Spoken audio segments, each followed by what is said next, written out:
Hello everyone, it's Devesh Mishra and welcome back to our channel Explain. आज हम शुरू कर रहे हैं entrepreneurship and new venture planning, एक और बीकॉम की नई सीरीज को।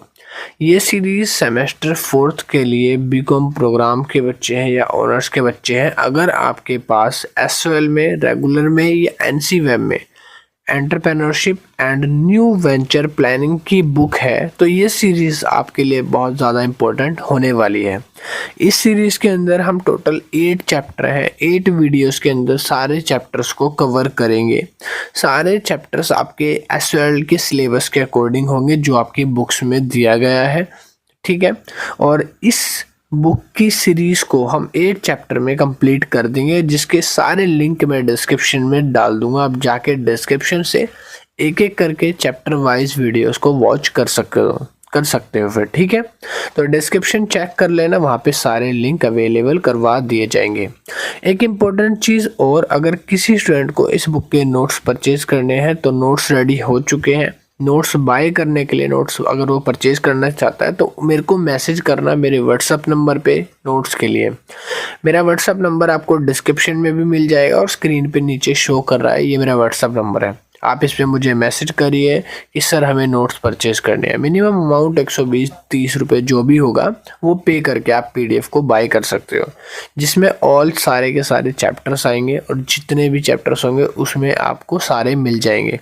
शॉर्ट लैंग्वेज होगी और नोट्स पढ़ के एग्ज़ाम में अगर आप जाओगे तो कंफर्म पास हो सकते हो। उससे भी ज़रूरी नहीं है आप बुक्स या वीडियो करो फिर, और अगर आप बाकी बुक या वीडियो से करना चाहते हो तो आप ये भी कर सकते हो, ठीक है जी।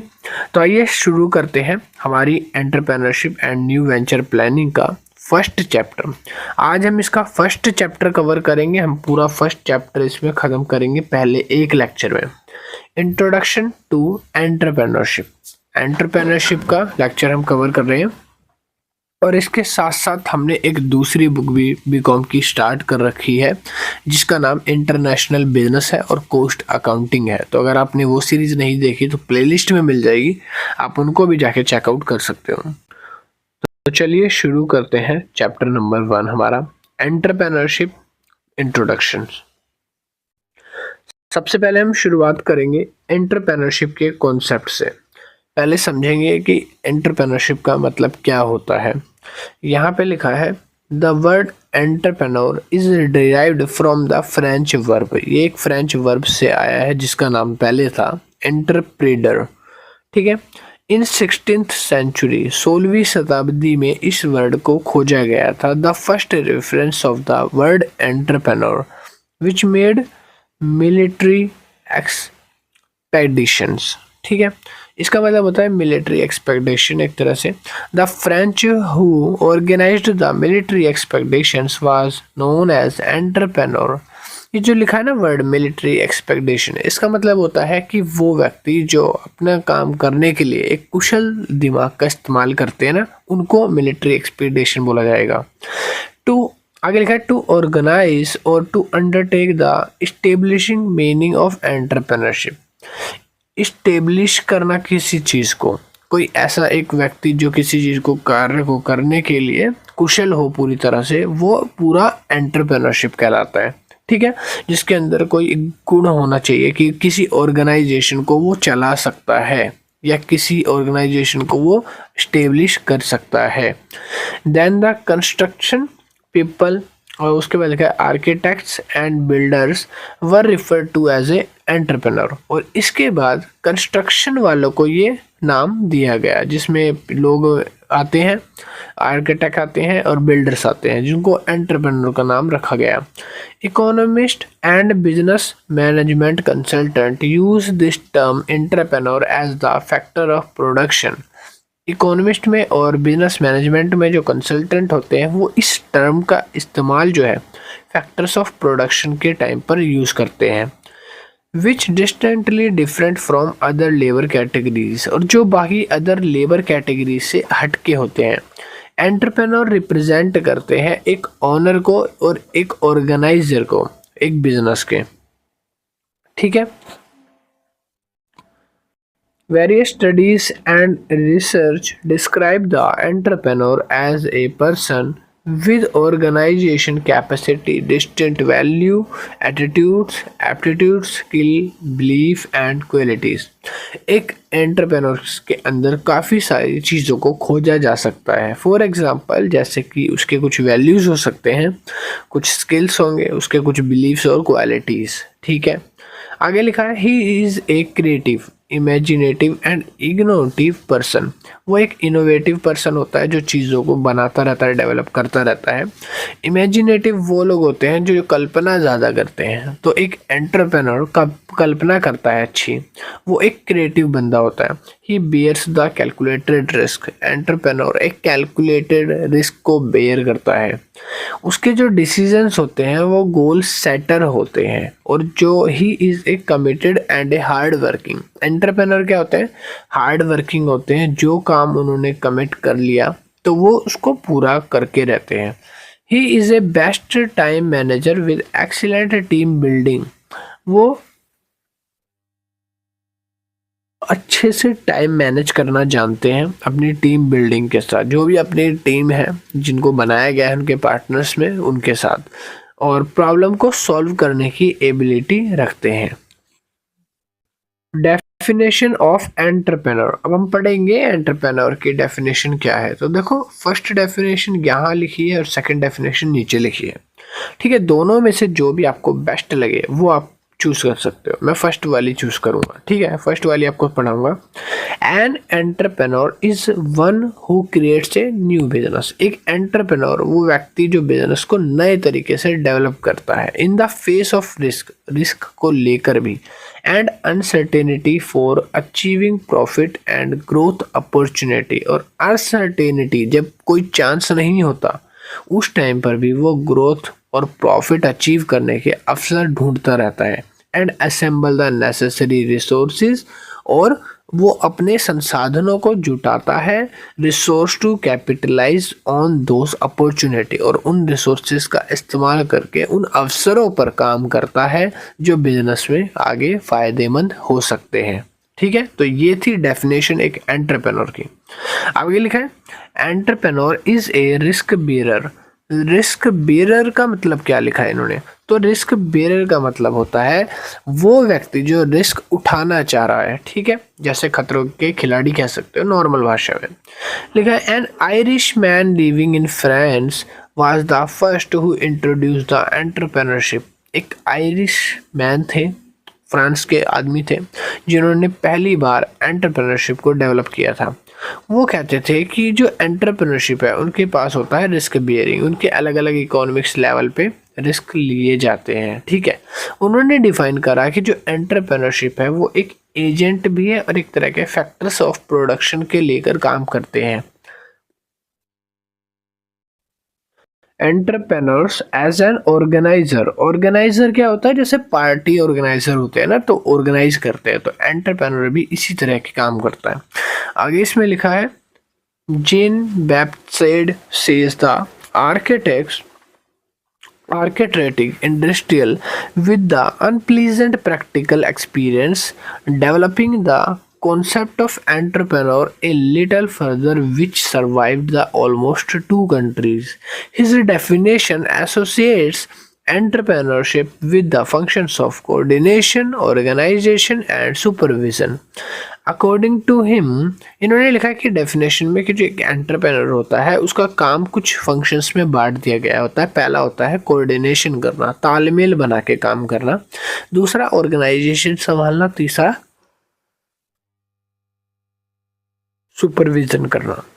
ठीक है, उसके बाद लिखा है अकॉर्डिंग टू हिम, उनके हिसाब से एंटरप्रेन्योरशिप जो होती है वो पूरी तरह से एक कंबाइन होती है, एक ही जमीन पर, एक ही जमीन का टुकड़ा होती है। तो आगे लिखा है the labour of another and the capital of yet another and those product to product by selling of product in a market to pay interest on capital. जब वो प्रोडक्ट्स को मार्केट में बेचेंगे तो उसके इंटरेस्ट ऑफ कैपिटल चुकाएंगे। Rent of land हो गया, वेजिस हो गया, सैलरी हो गया लोगों की। ठीक है, तो ये सब चीज़ें जो है वो इसी से मेंटेन करते हैं। Entrepreneur as an innovator. अब हम पढ़ेंगे कि जो एंटरप्रेन्योर है वो इनोवेटर कैसे होते हैं। तो इसमें लिखा है फर्स्ट टाइम 1934 में ये साइन करा गया था एक क्रूशियल रोल ऑफ इनोवेशन। एक एंटरप्रेन्योर था जिसको एक एंटरप्रेन्योर को ना एक इनोवेटर वाला काम सौंपा गया था। There of economic development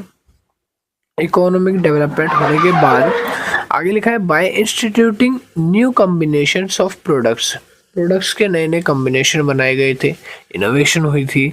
the introductions of a new combination of products of production according to him may occur any following first forms. पहली चीज़ थी the introduction of new products in a market, कि market में नए products का आवाजाही। दूसरा था द इंस्टीट्यूशंस या instituting of new products technology which are not yet tested by experience in the branch of manufacture concern. Manufacturer वो होते हैं जो प्रोडक्ट्स को मैन्युफैक्चर करते हैं, तो उनके द्वारा जो चीज़ें नहीं टेस्ट करी गई, एक्सपीरियंस नहीं करी गई, तो वो न्यू टेक्नोलॉजी यहाँ टेस्टिंग होती थी जो एंटरप्रेन्योरशिप करते थे। अंदर लिखा है अगला the opening of new market into which the specific product has not previously entered. वो लोग नए मार्केट में नहीं एंटर कर पाएंगे या कर पाते हैं जिनके कुछ प्रीवियसली प्रोडक्ट्स जो है वो मार्केट में नहीं उतरे होते हैं। अब नीचे आ जाती है डेफिनेशंस अलग अलग तरह के प्रोफेसर्स के द्वारा लिखी गई है। तो डेफिनेशंस बहुत सारी है, इसमें से कोई बेस्ट सटीक और छोटी डेफिनेशन मैं आपको समझाऊंगा जो भी छोटी होगी, ठीक है। तो एक तो है सेकंड नंबर की और एक है फोर्थ नंबर की जो इजी लैंग्वेज है, छोटी है। सेकंड है जिन्होंने लिखी है टाउसिंग ने, प्रोफेसर टाउसिंग ने इसको कंसिडर किया था profit as a wage of entrepreneur for his mental and directing abilities. कि जो प्रॉफिट होता है ना किसी भी इंसान के लिए, वो जो प्रॉफिट है एक तरह का जो हम भाड़ा उसको दे रहे हैं, वो वेजेस जो है वो एक तरह का प्रॉफिट की तरह है जो एक दिमागी व्यक्ति को संतुलित रखता है और उसको काम करने की इच्छाएं जगाता है, एबिलिटीज जो होता है उसको कंट्रोल करवाती है। दूसरी डेफिनेशन है J.S. मिल मार्शल और हावले ने। इन्होंने लिखा है कि profit as compensation payable to the entrepreneurship for the risk bearing function. जो प्रॉफिट होता है वो एक तरह का कंपनसेशन होता है जिसको पे किया जाता है जब एक एंटरप्रेन्योर रिस्क बेयरिंग करता है। तो एक लास्ट है, एक प्रोफेसर नंबर पीटर डकर है, 7th प्रोफेसर, यहाँ पे एक मेंशन करिए डेफिनेशन एक और ही बता देता हूँ। इन्होंने लिखा है innovation is an important tool for an entrepreneur, he can perceive new opportunities, convert the opportunities into attractive project. कि जो इनोवेशन है वो एक इम्पोर्टेंट टूल है एंटरप्रेन्योरशिप का, और ये एक प्रीव्यू, एक न्यू अपॉर्चुनिटी को पहचाना कैसे जाए, अवसरों को पहचाना कैसे जाए, ये उसके लिए होता है। और इन अवसरों को हम अपने आने वाले प्रोजेक्ट्स में बदल सकते हैं, become a market leader. Clear है। नेक्स्ट पॉइंट आता है features and characteristics of entrepreneur. पहली फीचर्स तो ये है कि entrepreneur play a distinct role in entrepreneurial activities. वो अपनी एंटरप्रेन्योरियल एक्टिविटीज़ में एक रोल अच्छा निभाता है। ही इन्वेस्ट हिज वैल्यूएबल, वो अपनी वैल्यूज़ को इन्वेस्ट करता है, scarce financial resources and organize the production functions. अपने फाइनेंशियल रिसोर्सेज को ऑर्गेनाइज करता है, उसको प्रोडक्शन फंक्शन में यूज़ करता है। He take the decision about, एक एंटरप्रेन्योर किस किस तरह के डिसीजनों को ले सकता है। पहला, what to produce, product selection, कि क्या प्रोड्यूस करना चाहिए उसका सिलेक्शन वो कर सकता है। हाउ टू प्रोड्यूस, कैसे प्रोड्यूस करा जाए, टेक्नोलॉजी कौन सी होगी, मतलब कि या तो मैन मेड होती है या मशीन मेड होती है। अगर इंसानों से काम कराना है इंसानों से ले लो भाई, मशीनों से कराना है तो मशीनों से ले लो, ठीक है, वो टेक्नोलॉजी वो चूज़ करेगा। तीसरा है वेयर टू प्रोड्यूस, लोकेशन क्या होगी, कहाँ प्रोड्यूस होगा, माल रखा कहाँ जाएगा, वो डिसीजन भी एंटरप्रेन्योर लेगा। व्हेन टू प्रोड्यूस, किस जगह प्रोड्यूस होने के बाद आती है कि कब प्रोड्यूस करा जाएगा, उसका टाइम, कोई ड्यूरेशन, कोई प्लान वगैरह उसके लिए भी होना चाहिए। फॉर होम टू प्रोड्यूस, किसके लिए प्रोड्यूस करा जाएगा। ये जो वर्ड है होम, इसका मतलब है किसके लिए प्रोड्यूस करा जाएगा। टारगेट मार्केट हमारी ऑडियंस कौन होगी, बच्चे बूढ़े बड़े कौन होंगे। At what price to sell, और फिर प्राइस डिटरमाइन करना कि किस प्राइस पर हम उसको मार्केट में बेचेंगे, कोई प्राइस भी तो तय होगा ना, बनाने के बाद उसको बेचेंगे। How much profit to earn, ज़्यादा प्रॉफिट कैसे कमाया जाएगा, ये डिसीजन भी एंटरप्रेन्योरशिप लेती है। ठीक है, फिर और भी बहुत सारे पॉइंट्स हैं इसमें आगे लिखे हैं। फिर आता है what to do with the profit, profit के साथ हम क्या करेंगे, जो प्रॉफिट आएगा उसके साथ क्या करेंगे। शेयरिंग, री इन्वेस्टमेंट, कि हम उसमें से शेयर करेंगे और री इन्वेस्ट कर देंगे। तीसरा पॉइंट आता है इसकी फीचर्स में, entrepreneurship is a need based function, ये एक नीड बेस्ड फंक्शन होता है जिसकी ज़रूरत हमें पड़ती है।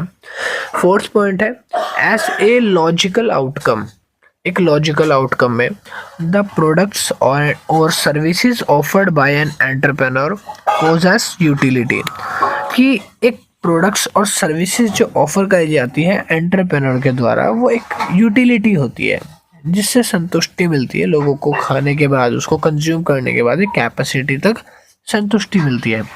पॉइंट नंबर 5 है production is not for self consumptions, production खुद के खाने के लिए, खुद को कंजप्ट करने के लिए नहीं होते, but is offered for sale in a market, production इसलिए होते हैं क्योंकि उनको मार्केट में बेचा जा सके। पॉइंट नंबर 6 है entrepreneurship is a profit oriented activity, entrepreneurship का काम ही यही है कि प्रॉफिट ओरिएंटेड करके देना, प्रॉफिट को इकट्ठा करना। एंड इट्स ए कमर्शियल प्रोपोजन, और ये कमर्शियल प्रोपोजन भी है। एन एंटरप्रेन्योर्स एम एट ए प्रॉफिट, एक एंटरप्रेन्योर का एम यही है कि एट अ प्रॉफिट बनाए। पॉइंट नंबर 8 है the entrepreneur is the owner of venture, entrepreneur जो है वेंचर्स के ओनर भी होते हैं। He has an employment generation capacity. Second point है उसके बाद point number 9, he is a creator of wealth, wealth creator होते हैं, मतलब कि जो पैसा बनाया जाता है उसके क्रिएटर होते हैं।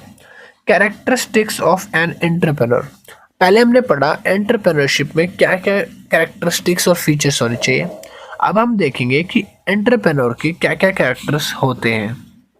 अगर आप किसी कंपनी के मालिक हो, थोड़ी देर के लिए आपको रख देते हैं मैकडोनल्ड्स में, बर्गर की कंपनी है, बड़ी फेमस है, ठीक है, आप मैकडोनल्ड्स के क्या हो, मालिक हो, आपने एक एंटरप्रेन्योर रखना है अपने बिजनेस को चलाने के लिए, तो आप कैसा एंटरप्रेन्योर ढूंढोगे। पहली चीज़ आप ढूंढोगे कोई ऐसा व्यक्ति जो बिल्कुल हार्ड वर्किंग हो, काम को जल्दी से जल्दी करके दे, अनसक्सेसफुल रेट ना हो।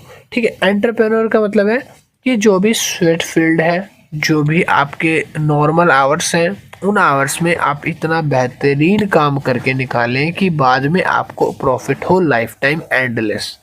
ठीक है, दूसरा आप क्या देखोगे कि डिज़ायर फॉर हाई अचीवमेंट, जो हाई से हाई अचीवमेंट अचीव करने की डिज़ायर और भूख रखता है। एक एंटरप्रेन्योरशिप अंदर से स्ट्रांग तब होती है जब वो अपने गोल्स तक पहुंच सके। The high achievement motive strength them the sir amount of obstacles, obstacles मतलब होते हैं कि जो आने वाली मुसीबतें हैं, बाधाएं हैं, तो उनको सर माउंट करके निकल सके, मतलब कि उनके सर के ऊपर से जा सके। आगे लिखा है suppress anxieties, repair misfortunes, devise expedients, and only set up for a run in successful business। तीसरी क्वालिटी एक एंटरप्रेन्योर की ये होती है कि वो एक हाईली ऑप्टिमिस्ट होना चाहिए। एक successful entrepreneur are not distributed by the present problem faced by them. एक सक्सेसफुल एंटरप्रेन्योर जो है वो आपकी फेस नहीं कर पाएगा प्रॉब्लम्स को, जो प्रेजेंट में प्रॉब्लम्स आ रही हैं। They are optimistic for future and the situation will be become favourable to business in future. ये जो एंटरप्रेन्योर होते हैं ये फ्यूचर के लिए बने होते हैं, और जो सक्सेसफुल एंटरप्रेन्योर है उन्होंने ये सब चीज़ें फेस करी हुई हैं, तो ये अब के मुकाबले उसको नहीं फेस कर पाते। आगे लिखा है they can run their enterprises successfully in future, और वो आज नहीं तो फ्यूचर में अपने एंटरप्राइजेस को सक्सेसफुली रन कर पाएंगे। फिर लिखा है पॉइंट नंबर 4 है independence. One of the most characteristics successful entrepreneurship is that not like to guided by other। Independence मतलब होता है खुद अकेला समझ के काम करना कुछ ना कुछ, ठीक है। अब आप किसी के भरोसे पर काम करते हो, उस जगह आप उंगली पकड़ के काम कर रहे हो, गाइड लेके काम कर रहे हो, तो उस जगह पे आप ज़्यादा डेली रूटीन्स फॉलो नहीं कर सकते। The rest being are penguin holded the they liked to be independent in the matters of the business। लोगों को वो लोग ज़्यादा अच्छे लगते हैं जो अपने काम को, अपने मैटर्स को इंडिपेंडेंटली सॉल्व करें, मतलब कि खुद से अकेले से सॉल्व कर पाए। Foresight, entrepreneurship have a good foresight to know about the future business environment. इसको अगर दूसरे शब्दों में बोला जाए तो इसमें लिखा है कि जब इन्वायरमेंट चेंज होता है, जिसमें से मार्केट हो गया, कंज्यूमर के एटीट्यूड्स हो गया, टेक्नोलॉजी हो गया, या कोई भी टाइम सेक्शन हो गया, इसके साथ साथ हमें अपनी बिजनेस की टेक्निक्स वगैरह भी चेंज करनी होती है। अगला पॉइंट है सिक्स्थ, गुड ऑर्गेनाइजर। ऑर्गेनाइजर मतलब होता है जो डिफरेंट रिसोर्सेज को, अलग अलग तरह के प्रोडक्शंस को मैनेज कर सके। एबिलिटी होनी चाहिए कि किसी तरह से अपने सारे रिक्वायर्ड रिसोर्सेज का इस्तेमाल अच्छे तरीके से करके प्रोडक्शन के गुड्स की कैपेसिटी को बढ़ा सकते हैं। एक एंटरप्रेन्योर होता है इनोवेटिव।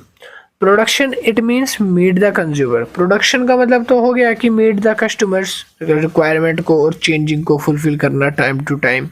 बट जो एंटरप्रेन्योरशिप होती है वो इनोवेटिव होती है, वो कस्टमर को सेटिस्फाई करने के साथ साथ प्रोडक्शन चेंजिंग करती रहती है। चेंजिंग मतलब होता है कि नई नई चीज़ों को ढूंढती रहती है, नई नई एक्सपेरिमेंट, ताकि लोगों को हो सकता है वो दूसरा जो प्रोडक्ट है नया, पहले वाले से ज़्यादा लोगों को पसंद आ रही, ठीक है, वो चीज़।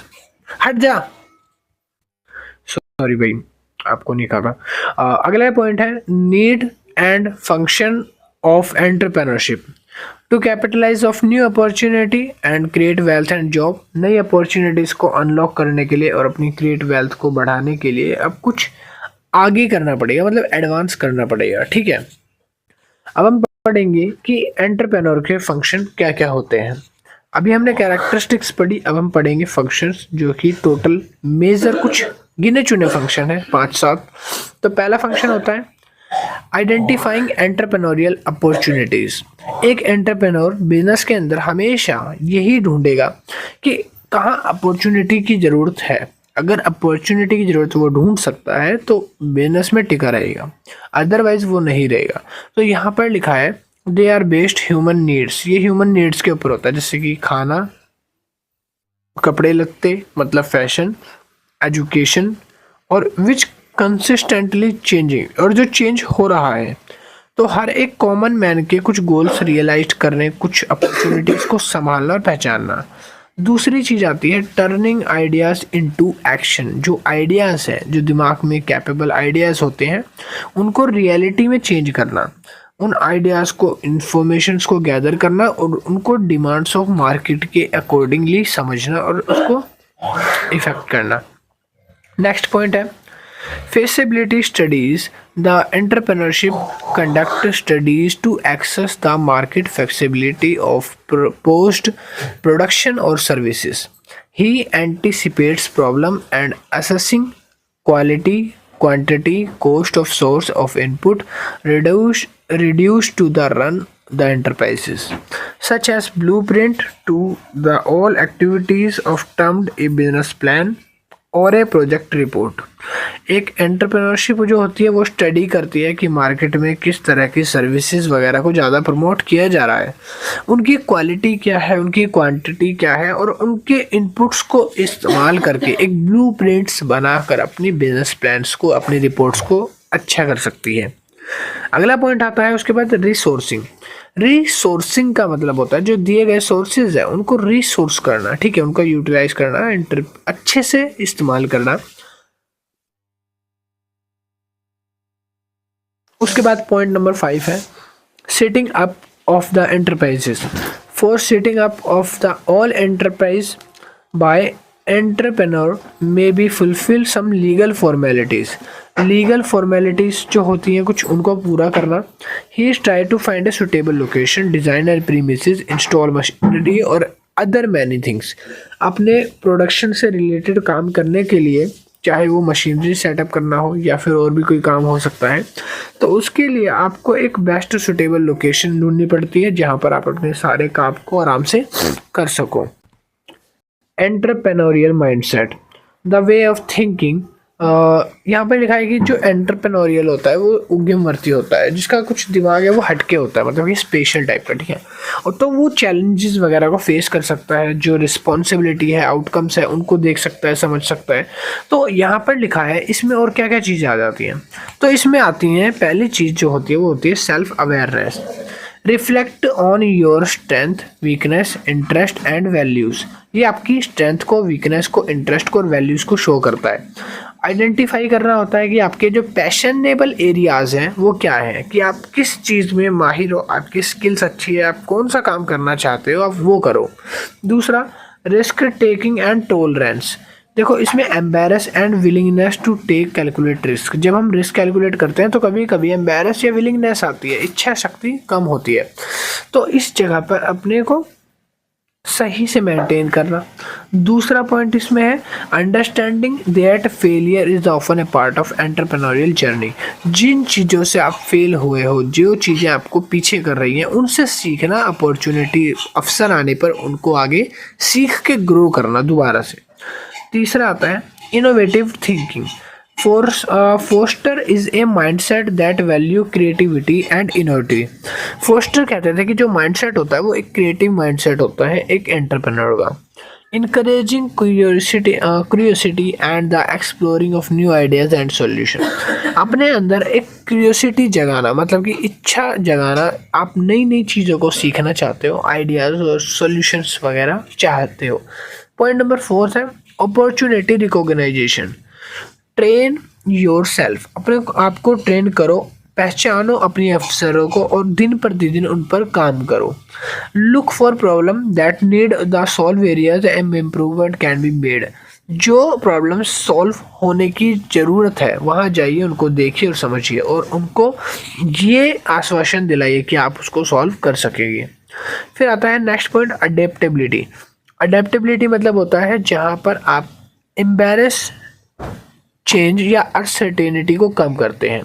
दूसरा, development the ability to adapt the involving circumstances and pivot when necessaries. Point number 6 है proactive approach. Taking initiative and be proactive in seeking opportunities. जो भी सीकिंग अपॉर्चुनिटीज है उनको हासिल करना। दूसरा है डोंट वेट फॉर इंस्ट्रक्शन का वेट ना करना। Instead create your path to be resourceful. अपना पाथ जो है वो खुद से चूज करना है, खुद से तय करना है, जो भी आपके लिए ज़रूरतमंद हो सकता है। Network and relationship building. Build a strongest network of contact and mentors होते हैं जो आपके बड़े सीनियर सुपरविजन हैं, तो उनके साथ आपको एक रिलेशनशिप कंडक्ट करना है, एक स्ट्रॉन्ग नेटवर्क कंडक्ट करना है ताकि वो आपकी हेल्प कर सके टाइम टू टाइम। उसके साथ साथ आपको फीडबैक पे भी ध्यान देना पड़ेगा। जो फीडबैक्स हैं, लोग क्या चाह रहे हैं, ठीक है, इंडस्ट्री की डिमांड क्या है, इंडिविजुअल आप क्या काम कर रहे हो, वो भी आपको देखना पड़ेगा। फिर नेक्स्ट पॉइंट आता है उसके बाद vision and goal setting. Set clear ambitions. आपको कुछ एम्बिशंस क्लियर सेट करने पड़ेंगे अपने वेंचर्स के लिए। Develop a vision. एक विज़न डेवलप करना है फ्यूचर में जो काम मिलेगा, असाइन होगा उनके लिए। पॉइंट नंबर 11 है time management. Learn to prioritize task and manage your time effectively. अपने टाइम को इफेक्टिवली मैनेज करना और साथ ही साथ अपने टास्क को मैनेज करना। Focus on high impact activities contribute to your business. अपने बिजनेस में आप कौन सी हाई इम्पैक्ट एक्टिविटीज़ प्रोवाइड करा सकते हैं, आप उस पर फोकस करोगे। Financial literacy. Develop a business understanding financial principles. कुछ अपने प्रिंसिपल्स डेवलप करना। अवेयर हो जाना कि जो भी तरह के फाइनेंशियली डिसीजन आपको लेने पड़ेंगे तो उसके रिलेटेड। नेक्स्ट पॉइंट है हमारा क्वालिटी ऑफ एन एंटरप्रेन्योर। एक एंटरप्रेन्योर की क्वालिटी क्या क्या होती है, तो बेसिकली उसमें कुछ चीज़ें होती हैं जैसे कि for example special quality, value, skills, attitudes, aptitudes, capabilities and motivation. तो ये कुछ क्वालिटीज़ होती हैं जो एक हर एंटरप्रेन्योर के अंदर पाई जाती हैं। पहली चीज़ होती है confidence. An entrepreneur is a confident person. एक उद्यमवर्ती एक कॉन्फिडेंट पर्सन होता है। कॉन्फिडेंस डेवलप कब होता है? टाइम टू टाइम जब आप सीखते हो, एक्सपीरियंस लेते हो, तब उससे आपका कॉन्फिडेंस भी हाई लेवल पर जाता है। ठीक है। कॉन्फिडेंस के कुछ टाइप्स होते हैं। कॉन्फिडेंस जैसे एक कॉन्फिडेंस अपीयरेंस का, एक बॉडी लैंग्वेज कॉन्फिडेंस, आपका शरीर भी बताता है कि आप कितने ज़्यादा काम करने के कुशल हो। कम्युनिकेशन में कॉन्फिडेंस होना चाहिए। जब आप किसी से बातें करते हो तो उस जगह उस सामने वाले व्यक्ति को लगे कि हाँ ये मेरा काम कर सकता है। कॉन्फिडेंस वर्क स्टाइल होना चाहिए और कॉन्फिडेंस रिलेशनशिप होना चाहिए। दूसरा पॉइंट आता है उसके बाद क्लियर परसेप्शन। परसेप्शन मतलब होता है काम के प्रति जो भी आपने सोच रखा है कि मैं ऐसे ऐसे काम करूंगा, पॉजिटिवली परसेप्शन आपका होना चाहिए। कभी भी नेगेटिवली परसेप्शन आप मत करिएगा। ठीक है।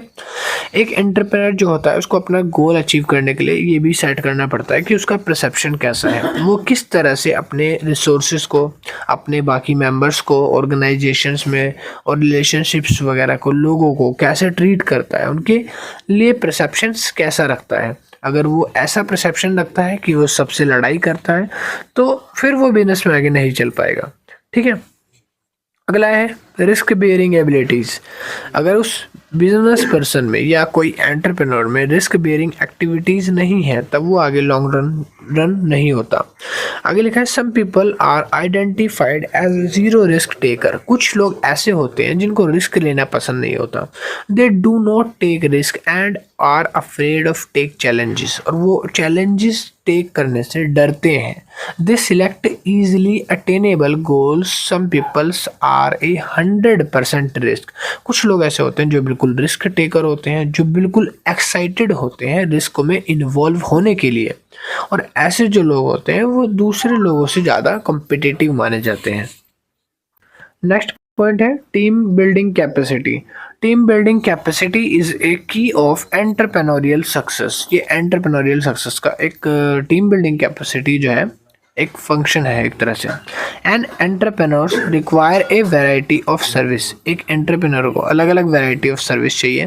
And helps from a large number of people and institution including supplier, raw material, machinery, worker, utility like electricity, fuel, water supplier, transportation, financial organisation, government personal और marketing peoples, advertisement, fully finally consumer.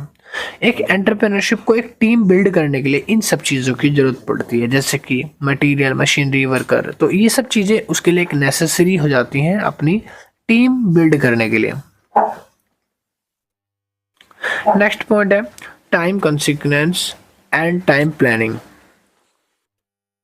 Time consciousness and time planning लिखा है। Time planning एक achievement planning होता है जहां पर एक entrepreneur अपने टाइम को कॉन्शियस पर्सन्स की तरह यूज़ करता है। टाइम एक वैल्यूएबल रिसोर्सेज है जो आज है वो कल नहीं होगा। How you experience time and how you use it depends upon the expect from it. तुम इससे क्या एक्सपेक्ट करते हो और तुम इस टाइम को कैसे यूज़ करते हो ये डिपेंड करता है। It is important to remember, याद रखना ये बहुत इंपॉर्टेंट है, can not be created not destroy time. आप टाइम को क्रिएट भी नहीं कर सकते हो, इसको डिस्ट्रॉय भी नहीं कर सकते हो। टाइम एक इम्पोर्टेंट रिसोर्सेज है कम्पिटिटिव इन्वायरमेंट का। ठीक है। टाइमली प्लानिंग होगी, अचीवमेंट अच्छी होगी तो आप बिजनेस को आगे तक ले जा सकोगे, अदरवाइज आपका बिजनेस आगे तक नहीं जा सकेगा।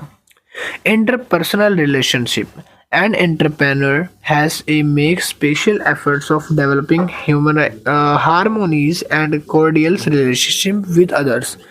एक एंटरप्रेन्योर जो होता है कुछ अपने इथिकल रिलेशनशिप मेंटेन करता है बाकी स्टाफ्स के साथ, मिलजुल कर रहता है स्टाफ्स के बगल। ठीक है। और अपने इफेक्टिव टीम बिल्डिंग में हेल्प करता है। साथ ही साथ वो अपनी हारमोनीज अपने बाकी सारे सबऑर्डिनेट्स और टीम मेंबर्स के साथ रखता है जिससे काम जो है वो अच्छा हो सके और जल्दी हो सके। नेक्स्ट पॉइंट आता है कम्युनिकेशन स्किल्स। कम्युनिकेशन स्किल्स एक तरह का एंटरप्रेन्योर का ऑब्जेक्टिव होता है। ये एक पॉजिटिव रिलेशनशिप को दर्शाता है। स्किल्स जो है कम्युनिकेशन की वर्बली हो सकती है, नॉन वर्बली भी हो सकती है। अलग अलग तरह की स्किल्स हैं। अब नीचे कुछ इंपॉर्टेंट एस्पेक्ट लिखे हैं कम्युनिकेशन के। पहला होता है स्पीच लैंग्वेज, मतलब कि जिसमें हम बोलते हैं, चाहे वो वर्ड्स होंगे, वॉइस होगी, टोन होगी, एसेंट होगा और हमारी स्पीड होगी। दूसरा होता है फेशियल एक्सप्रेशन एंड जेस्चर, हमारे चेहरे के हाव भाव। तीसरा आता है body language, positive strokes, confidence, attentiveness. फिर आता है प्रेस ऑफ अदर्स, लोगों को किस तरह से ग्रीट करते हैं। और ये होती हैं सारी कम्युनिकेशन स्किल्स, जिससे पता चलता है कि आप लोगों से कितने ज़्यादा मेल जोल रखते हो। पॉइंट नंबर 8 आता है पॉजिटिव एटीट्यूड। एटीट्यूड एक वे में थिंकिंग होता है कि कितना काम करना है, किस जगह करना है, ठीक है। और यहाँ पर मेंटली मेकअप की बात हो रही है, ठीक है। मतलब एटीट्यूड कैसा है, एक विनर और एक लूजर में डिफरेंस होता है और दोनों के अंदर एटीट्यूड अलग होता है। पॉजिटिव एटीट्यूड की अगर हम बात करें तो पॉजिटिव एटीट्यूड्स में कुछ पॉइंट्स मेंशन करें, चेन बनाइए। पॉजिटिव बिलीफ, पॉजिटिव थिंकिंग करना, पॉजिटिव एक्शंस और पॉजिटिव रिजल्ट्स जो है पॉजिटिवली एटीट्यूड्स को दिखाते हैं। डेवलपमेंट ऑफ पॉजिटिव एटीट्यूड्स, आप पॉजिटिव एटीट्यूड्स को डेवलप कैसे कर सकते हो? पहला है कंसंट्रेट ऑन योर स्ट्रेंथ। दूसरा पॉइंट है sharpen your skills and talents resources, अपने स्किल्स को, अपने रिसोर्सेज को और जो भी अपना टैलेंट है उनको निखारना, टाइम टू टाइम शार्प करते रहना। तीसरा है collect and rehearse happy exercises in your life, अपनी लाइफ में कुछ ऐसी हैप्पी हेल्दी चीज़ें करना जिससे आप खुश रह सको। Identify the strength of others, दूसरों की स्ट्रेंथ से आपको आइडेंटिफाई करना है अपनी स्ट्रेंथ को। नो देयर हैप्पी एक्सपीरियंस, अपने हैप्पी एक्सपीरियंस को ध्यान में रखना है। Value of enjoy your work, अपने काम को अच्छे से एंजॉय करना है। उसके बाद लिखा dream a little plan a a lot work hard, जो भी आपको ड्रीम प्लान है उसके लिए आपको थोड़ी मेहनत करनी पड़ेगी। फिर आता है develop the habits of giving positive strokes, positive strokes देने की हैबिट बनानी पड़ेगी दूसरों के मुकाबले, कि दूसरों को काम करने के बाद उसको स्ट्रोक्स दिया जाए, उनको जज किया जाए, ठीक है, और उनको तारीफ करी जाए। फिर आता है पॉइंट नंबर 9 जिसमें लिखा है have positive interactions with others, others मतलब लोगों के साथ पॉजिटिव इंटरेक्शंस होंगे, ठीक है। Remember any failure is not the end of world, remember याद रखना कि फेलियर जो है वो कभी भी एंड ऑफ द वर्ल्ड नहीं होता। यू कैन स्टार्ट अगेन, तुम दोबारा से स्टार्ट कर सकते हो। लीडरशिप क्या होता है? एक एंटरप्रेन्योरशिप में एक व्यक्ति ऐसा होता है जो लीडर माना जाता है। लीडर मतलब वो व्यक्ति जो सबको संभाल सके, चाहे वो वर्कर्स हो, मैनेजर्स हो, सप्लायर हो, फिनेंशियर हो या फिर एडवर्टाइजर, मार्केटिंग पर्सनल, वेंडर्स वगैरह। तो इन सबको संभालने का काम एक लीडर का होता है। लीडर एक तरह का ट्रू रिप्रेजेंटेटिव होता है वेंचर्स के अंदर। As a leader entrepreneurs possess qualities like vision, dimension, straightforwardness, transparency, inspiration, achievements, motivational discipline और trustworthiness, ठीक है। नेक्स्ट पॉइंट आता है advantages and disadvantages of entrepreneurship. इसके एडवांटेजेस क्या हैं और डिसएडवांटेजेस क्या होते हैं? पहले हम पढ़ेंगे प्रोस में एडवांटेजेस होते हैं जिसमें लिखा है फ्रीडम, ऑटोनॉमी। एक एडवांटेजेस होता है कि हर एक काम को करने की लिबर्टी होनी चाहिए, छूट होनी चाहिए। आपको मैंने काम दिया है, काम से प्रति उसकी अथॉरिटी नहीं मिली काम करने की, तो आप काम गलत करोगे। दूसरा होता है फ्लेक्सिबिलिटी। कोई भी आप काम कर रहे हो, इम्पोर्टेंट काम हो सकते हैं, तो उसके लिए आपको एक फ्लेक्सिबल टाइम, एक बेनिफिट्स दिया जाता है, ठीक है। आप जो काम कर रहे हो where and how they want, जैसे लोग चाह रहे हैं आप उस तरह से काम करोगे। There are no fixed norms, कोई भी फिक्स्ड नॉर्म्स नहीं होंगे यहाँ पे। तीसरा पॉइंट है कंट्रोल। कंट्रोल का मतलब होता है an entrepreneur has having same influence and activities directions of the company, and this is one of the most exciting part of entrepreneurship, ठीक है, कंट्रोल्स। और अगर किसी को इस बुक के नोट्स परचेज करने हैं तो मेरा स्क्रीन पे नीचे नंबर शो कर रहा है, आप इस नंबर पे मुझे मैसेज करके मिनिमम अमाउंट पे करके नोट्स को बाय कर सकते हो। ये जो पॉइंट्स मैं आपको पढ़ा रहा हूँ ये सारे पॉइंट्स नोट्स में अवेलेबल मिल जाएंगे आपको, ठीक है। नेक्स्ट पॉइंट आता है पॉइंट नंबर 4, फुल रिवॉर्ड।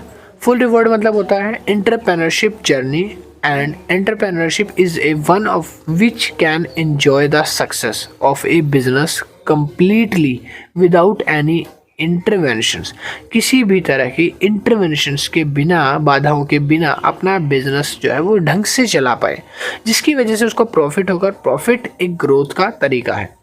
फिर आता है इकोनॉमिक डेवलपमेंट। एक सक्सेसफुल वेंचर जो है वो प्रोवाइड करता है मैक्सिमम स्कोप ऑफ प्रॉफिट के एफर्ट डालने के। There are the various opportunity identify by the entrepreneurship and able to convert them into a competitive advantages, such as advantages play a important role in a economic development. Point number 6 है new experience. आपको अलग अलग तरह के experience होते हैं, नई नई तरह की प्रॉब्लम सॉल्विंग समझते हो आप, ठीक है, एबिलिटी बढ़ती है आपकी उससे। फिर आते हैं कॉन्स ऑफ एंटरप्रेन्योरशिप, मतलब कि अब आ गए हैं डिसएडवांटेजेस। पहला आता है financial instability.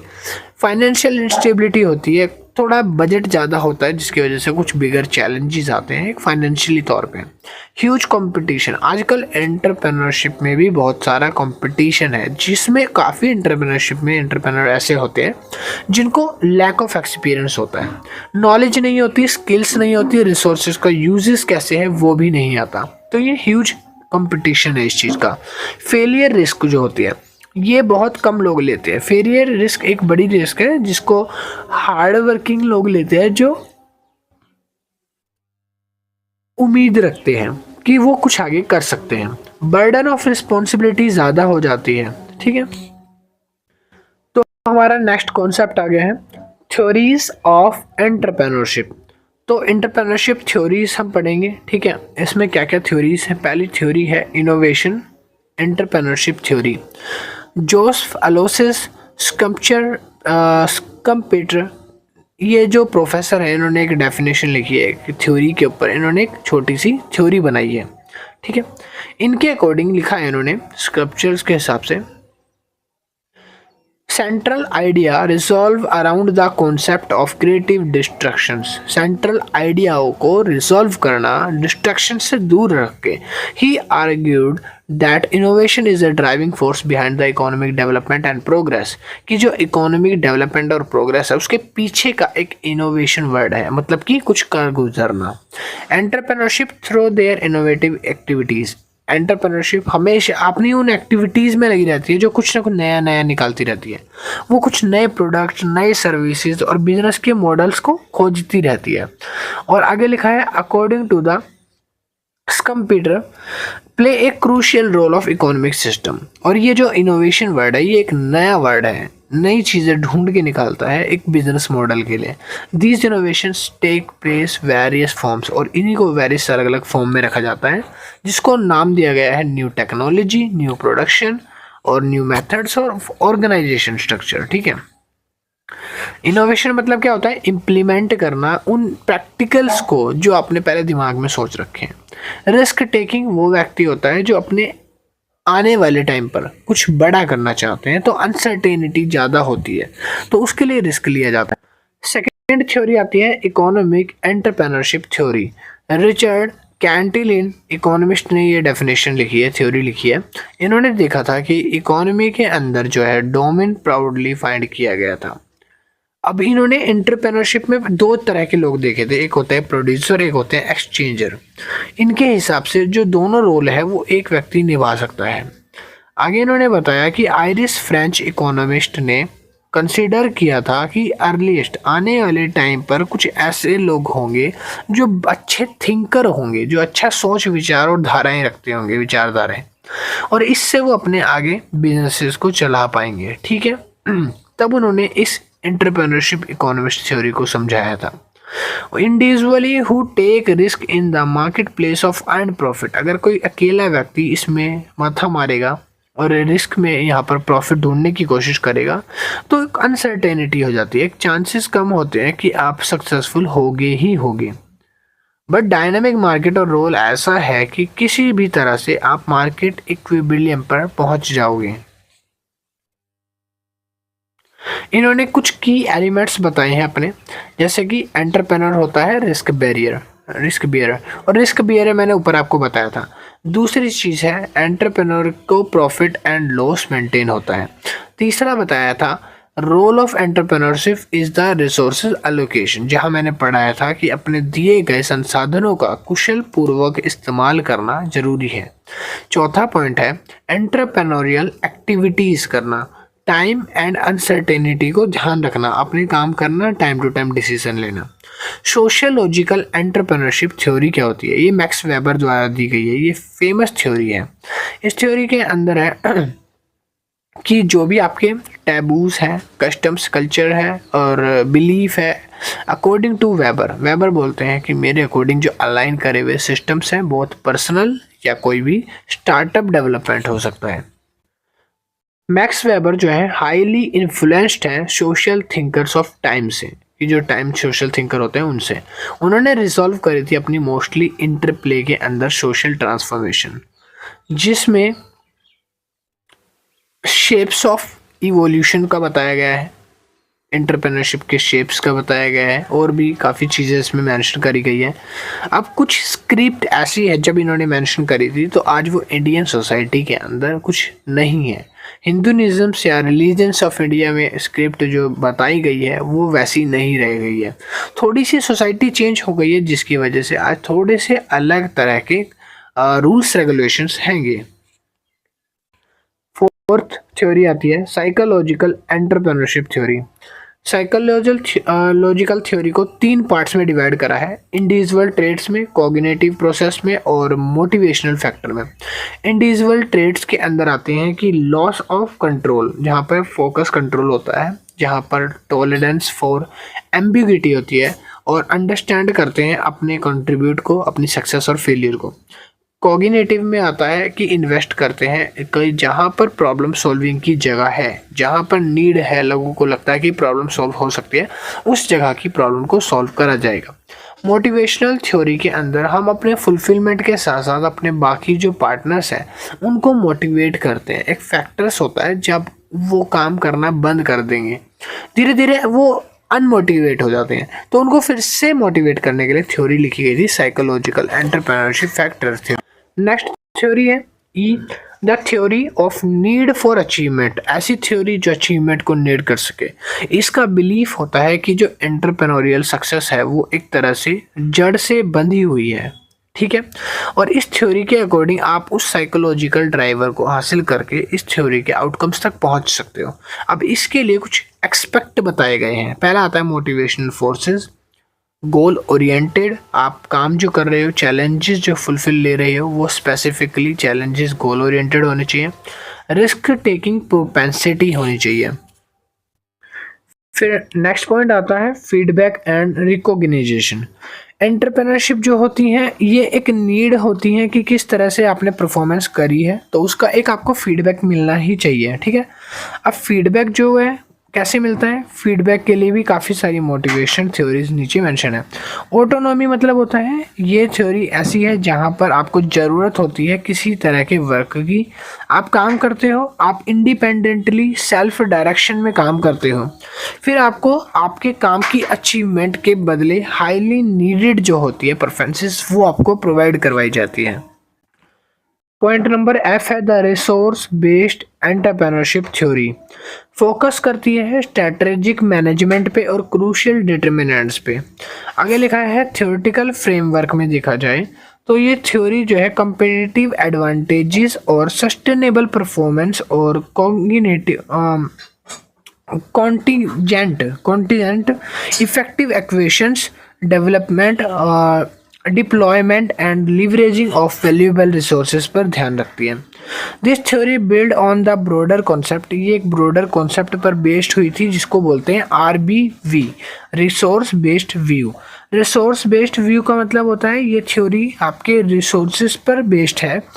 Unique resources and capabilities मतलब वैसे रिसोर्सेज का यूज़ करना अपने कॉम्पिटिटर्स को हराने के लिए जो यूनिक हो, जिनमें क्षमताएं बहुत ज़्यादा होती हैं, कैपेबिलिटीज़ बहुत ज़्यादा होती हैं।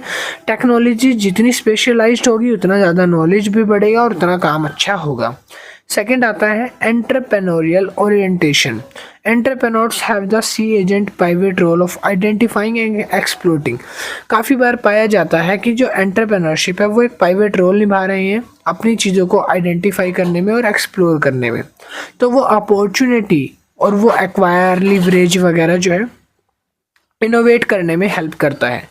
दूसरा आता है dynamic capabilities. The theory recognize the importance of firm. एक थ्योरी एक फर्म की एबिलिटी को रिकॉग्नाइज कर सकती है जो रिसोर्स बेस्ड रिस्पॉन्स हो सकती है। चेंजिंग मार्केट कंडीशंस को चेंज कर सकती है।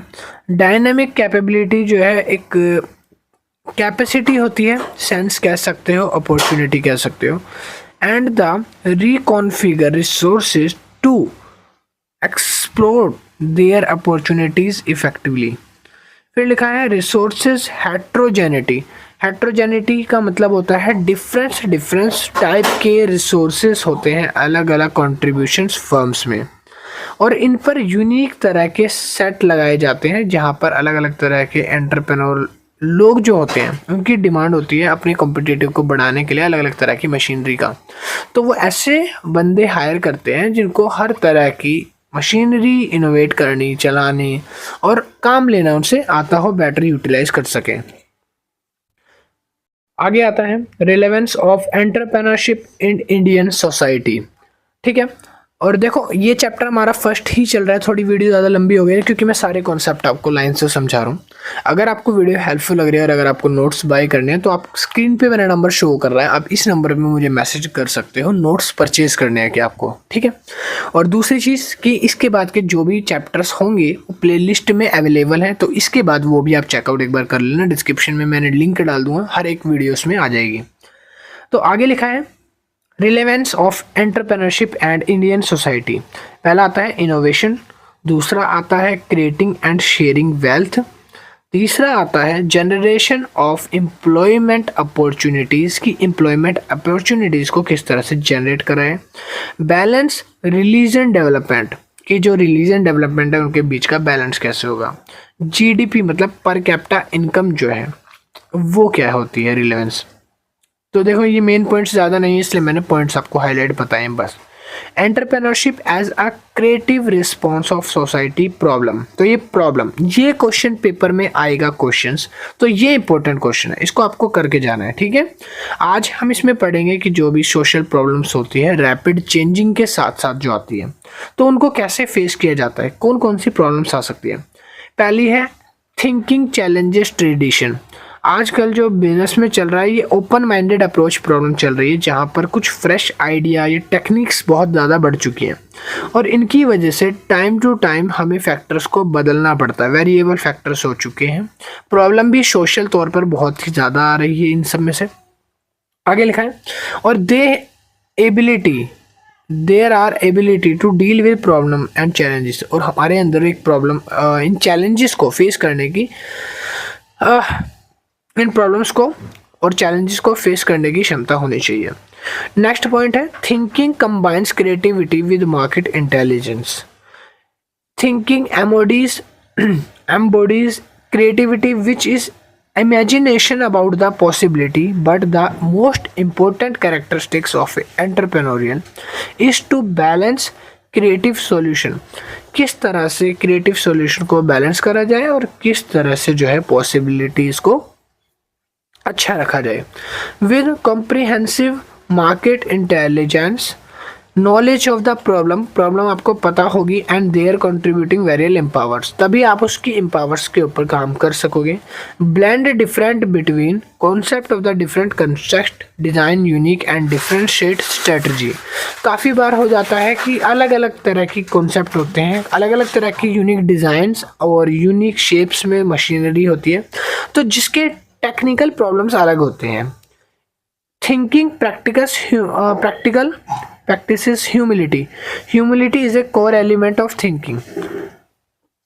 Entrepreneur with their characteristics challenges their own established tendencies and recognize their potential for further development. जो इकोनॉमिस्ट है उन्होंने बताया कि किस तरह से अलग अलग कैरेक्टरिस्टिक्स होते हैं, टेंडेंसी होती है प्रॉब्लम्स की, हर एक टेंडेंसी को इम्प्रूव करने के लिए एक पोटेंशियल होना चाहिए। एक सक्सेसफुल एंटरप्रेन्योर जो होता है वो सब चीज़ों को परफेक्शन से मेंटेन कर लेता है और बेटर वे में संभाल सकता है। Thinking embarrass risk and failure, embarrassing the possibility of failure prepares, कि प्रिपेयर्स ये पॉसिबिलिटी है कि किस तरह से प्रिपेयर्स करा जाए फेलियर्स को। ठीक है, आगे लिखा है थिंकिंग इज बिग। एंटरप्रेन्योरशिप का जो विज़न होता है वो एक बड़ा विज़न होता है जिसमें कुछ फ्यूचर की डिमांड होती है, जिसमें हम बड़ा सोचते हैं। ठीक है, थिंकिंग बिग का मतलब होता है कि spark into the entrepreneurial ventures, मतलब कि जो वेंचर्स हैं, लीडरशिप की नीड्स हैं, अचीवमेंट्स हैं, तो उनके लिए एक बड़ी सोच रखने वाला। ठीक है, जो लिबरेट तरह की एनर्जी से भरा हुआ हो, जो पॉजिटिव एनर्जी से भरा हुआ हो, जो आपके बिजनेस के लिए अलग अलग तरह की फ्रेश इनसाइट्स को खोज सके। नेक्स्ट पॉइंट है इंट्राप्रेन्योरशिप एंड इंटरप्रेन्योरशिप। दोनों में अलग वर्ड डिफरेंस है, एक है इंट्रा, एक है इंट्रा, एक है इंट्रा, एक है इंट्रा। तो दोनों में फ़र्क है। Intrapreneurship impulse acting like a entrepreneurship, ये थोड़ा बहुत सेम सिमिलर लगता है, but a larger organisation there the term define the combination of intra and external is intra. अगर कोई बड़ी फर्म होगी तो हम उसको आई से डिनोट करते हैं, INTRA इंट्रा, और अगर कोई नॉर्मल छोटी फर्म है उसको हम इंटर से डिनोट करते हैं, इंटरप्रेन्योरशिप। ठीक है, तो जो इंट्रा है वो यूजुअली सेल्फ मोटिवेटेड एक ओरिएंटेड पीपल्स के लिए इस्तेमाल करी जाती है, और जो इंट्रा है, ठीक है, एंटरप्रेन्योरशिप वाली इंटर, तो ये छोटी फर्म्स के लिए होती है। तो अब नीचे एक डिफ्रेंशिएशन भी आएगा आई थिंक दोनों के बीच में। तो जैसे कि मैंने आपको बताया था, अभी एक डिफरेंस भी हम पढ़ेंगे, तो दोनों के बीच में डिफरेंस ये आ गया है, इंटरप्रेन्योरशिप एंड इंट्राप्रेन्योरशिप। डिफरेंस मतलब कि डिसएडवांटेजेस और एडवांटेजेस क्या क्या है। ठीक है, तो पहले हम पढ़ेंगे कि इंटरप्रेन्योरशिप के डिसएडवांटेजेस और एडवांटेजेस क्या है। फ़ायदा ये है, you are now on business independence, आप अपना बिजनेस अपने आप से चला सकते हो। दूसरा फ़ायदा ये है कि इनकम इंक्रीज होती है। तीसरा फ़ायदा ये है, आपको चांस मिलते हैं अपनी परफॉर्मेंस दिखाने के। चौथा, आप एक्साइटमेंट होते हो अपने एडवेंचरस के आगे। लिखा है लॉट्स ऑफ पॉसिबिलिटी होती है यहाँ पर चीज़ें चेंज होने की। फिर आगे लिखा है salary potential, you decide upon your own salary, आप अपने हिसाब से अपनी सैलरी डिसाइड कर सकते हो। इसके डिसएडवांटेज है कि मनी का प्रेशर ज़्यादा होता है, लेस बेनिफिट होता है बिजनेस अगर नया हो तब, लॉन्ग वर्किंग आवर्स ज़्यादा काम करना पड़ता है, और मिस्टेक्स आर मैग्नीफाइड होती है, मतलब कि जिनको हम खोज भी नहीं सकते ऐसी मिस्टेक्स हो जाती हैं। All decision must be made by alone, सारे डिसीजन अकेले ही लेने पड़ते हैं। अब हम पढ़ेंगे इंट्राप्रेन्योरशिप।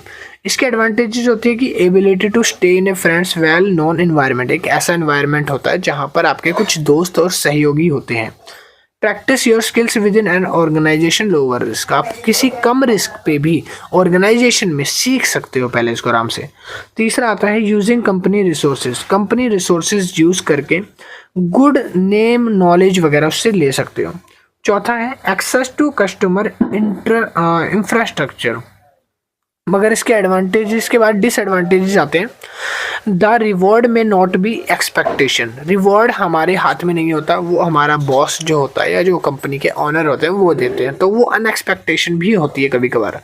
आगे लिखा है सेकंड, इनोवेशन में नॉट बी अप्रिशिएट अकॉर्डिंगली, हमेशा उस अकॉर्डिंगली इनोवेशन अप्रिशिएट नहीं होता जैसे हमने सोचा है। You can be innovative but not a certain limit, आप इनोवेटिव होंगे बट आपके पास कुछ लिमिट्स होते हैं। You are not your own boss, आप खुद के मालिक नहीं हो, तो आपको कुछ लिमिट और रिस्ट्रिक्शंस में काम करना पड़ेगा। तो अब हम पढ़ेंगे इंट्रा और इंटरप्रेन्योरशिप के अंदर डिफरेंस और सिमिलरिटीज़ क्या है। पहले हम पढ़ेंगे सिमिलरिटीज़ क्या होती है। सिमिलरिटीज़ होती है कि दोनों के अंदर अपॉर्चुनिटी रिकॉग्नाइजेशन और डेफिनेशन में इन्वॉल्व है। दूसरी सिमिलरिटी है कि दोनों ही required and unique business concept हैं, दोनों ही प्रोडक्ट एंड प्रोसेस सर्विसेज को लेकर काम करते हैं। फिर अगली है both are driven by the including champion and who with a team of bring concept is fruition. Fourth point है both require that the entrepreneurship be able to balanced vision of market managerial skills. Fifth point है both involve concept the vulnerable in the formative stage and that require adaption of over time. Sixth है उसके बाद both require harvesting strategies. अब हम पढ़ेंगे दोनों में difference क्या, अलग अलग चीज़ है। यहाँ पे लिखा है इंटर के अंदर जो है वो रिस्क ज़्यादा होता है, इंट्रा में रिस्क कम होता है क्योंकि वो एक एज अ करियर होता है। अगला पॉइंट है एक स्टार्टअप में इंटर के अंदर जो है वो आउटसाइडिंग इन्फ्लुएंस की ज़रूरत पड़ती है, बट इंट्रा के अंदर ऑलरेडी मौजूद होता है। तीसरा पॉइंट है the business is आउंड by individual entrepreneurship के अंदर, मगर इंट्रा के अंदर अपना बिजनेस खुद आउंड नहीं करते हो, आप किसी दूसरे के बिहाफ पर बिजनेस आउंड कर रहे हो। आगे लिखा है उसके बाद fifth point the reward of unlimited is case of entrepreneurship में अनलिमिटेड रिवॉर्ड्स होते हैं, बट एंट्रा के अंदर लिमिटेड रिवॉर्ड्स होते हैं क्योंकि वो आप बॉस नहीं होते। उसके बाद लिखा है द एंटरप्रेन्योरशिप मे और may not be succeed where the entrepreneurship are more flexible and management errors. Entrepreneurship जो है वो कभी कभी सक्सीड नहीं होता, बट एंट्रा जो है वो फ्लेक्सिबल भी होता है और मैनेजमेंट एरर्स को दूर रखने की क्षमता रखता है। नीचे स्क्रॉल करने पर अब की आ जाती है समरी के अंदर हमने जो जो चीज़ें ऊपर डिस्कस करी है वो ही सारे पॉइंट्स अब इसमें बताए गए हैं। आपका चैप्टर जो है वो पूरा खत्म हो गया। अब यहाँ पे आप क्वेश्चन आंसर देख सकते हो, ठीक है जी। तो आपका यूनिट 1 का फर्स्ट चैप्टर जो है introduction entrepreneurship and venture planning का चैप्टर 1 यहाँ पर कंप्लीट होता है। आई होप आपने 1 घंटा अगर अभी दिया मुझे तो उसके लिए धन्यवाद, और इसमें कुछ ना कुछ आपको हेल्प ही हुई होगी, कुछ ना कुछ सीखने को मिला होगा आई होप।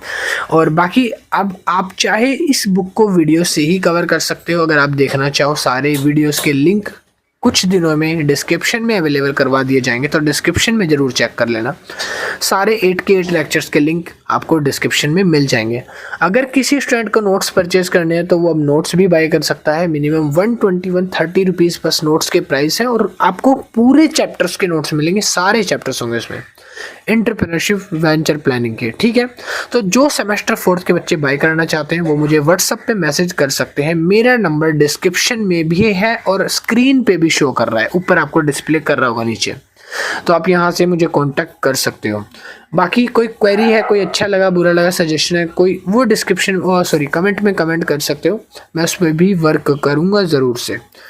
वीडियो अच्छे लगे तो लाइक करना, शेयर करना और सब्सक्राइब जरूर कर लेना भाई चैनल को। एसएल के रिगार्डिंग सारी बुक्स ना धीरे धीरे कवर चैनल एक्सप्लेन पे ही करवा दी जाएगी, तो टेंशन लेने की जरूरत नहीं है, एग्जाम से पहले सब मैं करवा दूंगा। Thank you, keep watching.